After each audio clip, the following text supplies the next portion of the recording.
各位觀眾大家好，我係鄺永宣。眨下眼咧又一個禮拜，今集咧繼續請嚟潘國靈講佢嘅小説《親密距離》嘅第二部分《藏身之所》。喂，潘國靈你好啊。Hello， 今日嗱，想知道咧喺《親密距離》入邊咧，你用咗一定嘅篇幅咧去描述一啲身體嘅，好似一個身體語言咁樣。咁例如咧就好似一啲病症啊，一啲抑鬱症啊，一啲淚腺即係閉塞啊咁樣。咁其實咧即係呢一啲咁樣嘅身體嘅表達方式咧，對你嚟講即係有啲乜嘢咁感興趣，所以你用呢啲篇幅去講啦。即係承接上次所講啦，上次第一 part 就係傾愛之城，就城市嘅。咁跟住慢慢其實去到更加私密性啦，就係呢個藏身之所，由城市 suppose 大家都可以 share 到，去到身體每人得一個。咁身體都係一個空間，可以發生好多故事嚇。譬如可能情緒上就係抑鬱症嚇，呢個眼睛就講到淚腺等等。其實都係對因為對身體好感興趣嚇。身體其實好多故事可以出現嚇。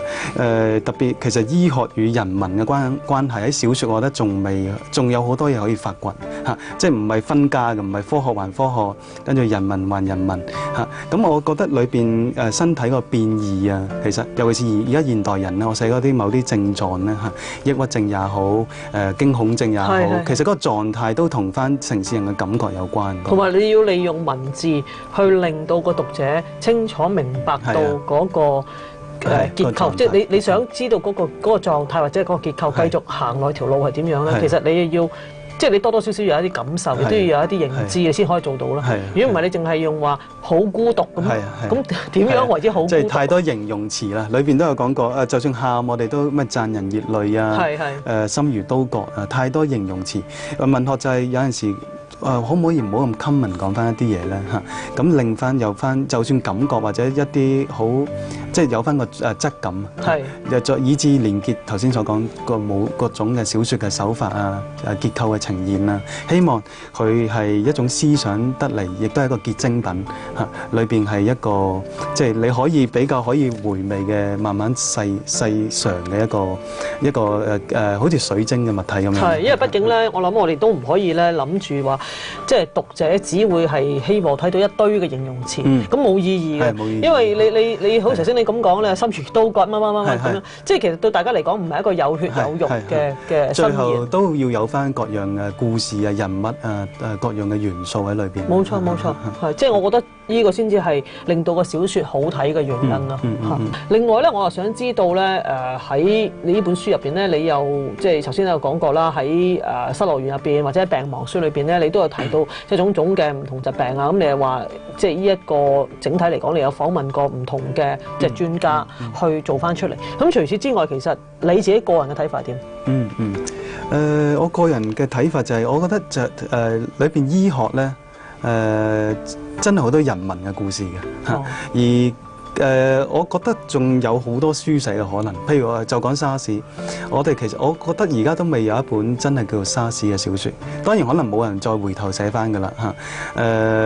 以至於而家病毒世紀啦，病毒嗰種你就講呢個薩拉馬戈逝世咗嗰個葡萄牙作家諾貝爾作家，佢寫 blindness 嗰種傳染病嚇。當然嗰個係虛構嘅病啦嚇，但係佢講人心喺病之下嗰種文明嗰個失落，或以至於最黑暗面個呈現，其實就好傳統。就算好 classic 嘅卡繆嘅卡繆嘅瘟疫講鼠疫，其實我哋有好多時嘅極端嘅狀態咧，即係將人嗰種內心嘅狀態咧喺病態之下呈現。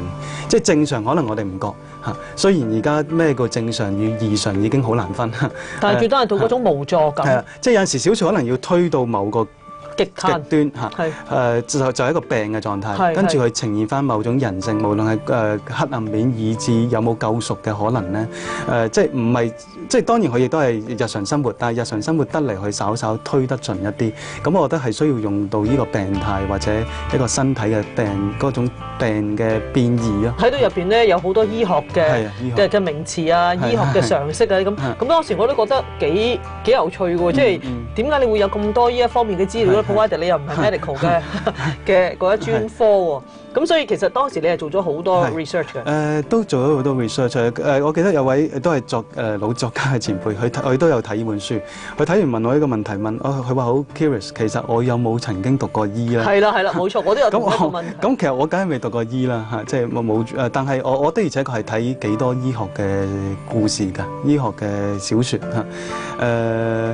我諗亦都同我身邊幾多同學最後係讀醫有關，即係我要訪問翻一啲係其實唔難，即係訪問唔係單單係佢只係講啲好平面嘅故，佢哋係呢啲專業，佢真係話翻俾我聽你求學嘅心路歷程，你第一次對住條屍體嘅時候嘅感覺，到你第一次面對一個病人喺你手下窒息嘅感覺，即係呢啲我真係要刮翻出嚟咯嚇。即係所以話係由生入死。